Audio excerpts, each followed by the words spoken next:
இலங்கைக்கு பாதகமான பரிந்துரைகள் ஐநா மனித உரிமைகள் பேரவையில் சமர்ப்பிக்கப்பட்டுள்ள பிறரிலிருந்தே நீக்கப்பட வேண்டும் என முன்னாள் ஜனாதிபதி மஹிந்த ராஜபக்ச தெரிவித்துள்ளார். முன்னாள் ஜனாதிபதி இன்று வெளியிட்டுள்ள விசேட அறிக்கையிலேயே இந்த விடயம் குறிப்பிடப்பட்டுள்ளது.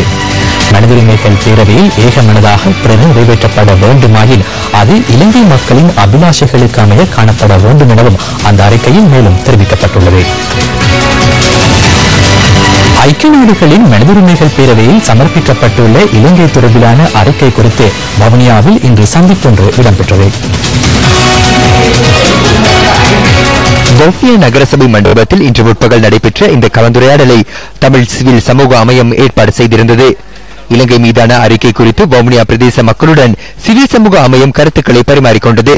இது இவ்வளவு தூரம் வெற்றிகரமாக இந்த விசாரணையானது முன்னோக்கி நகர்த்தப்படும் வரமாட்டினம் என்ற இதெல்லாம் தெரிஞ்சு கொண்டுதான் இது செய்யப்பட்டதா இலங்கையில் உள்நாட்டில் நடத்தப்பட வேண்டும் என்றது. மற்ற இதுக்குள்ளால காலை இல்லை இழுத்தடி கொண்டு நடக்கலாம். மற்ற சட்டத்தில் சில வேற பிரச்சனைகள் இருக்கின்றன. இந்த வெளிநாட்டு சட்டங்களை உள்வாங்குவது எப்படி, அதுக்கான திருத்தங்கள் கொண்டு வரப்பட வேண்டும். இந்த உள்ளக விசாரணையா இல்ல சர்வதேச விசாரணையா என்று சொன்னவுடன் ஒரு சில அரசியல்வாதிகள் ஒரு சில அரசியல் என்ன சொல்றாரு என்று சொன்னால், தமிழ் மக்கள் சர்வதேச விசாரணை தான் வேண்டும் என்று கேட்டால் சிங்கள மக்களுடைய கோபத்தை கிளப்பி உங்களுக்கு என்ன நடக்கும் என்று தெரியாது.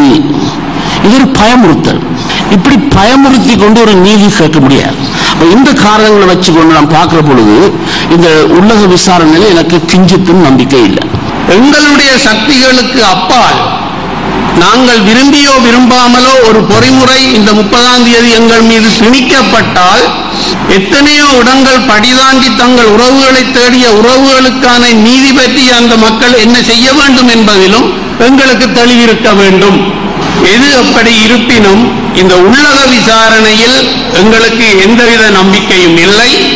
அது திணிக்கப்பட்டால் எப்படி செயற்பட வேண்டும் என்ற பல புத்தாக்க சிந்தனைகளை நாங்கள் மக்களுடன் சேர்ந்து உருவாக்க வேண்டும்.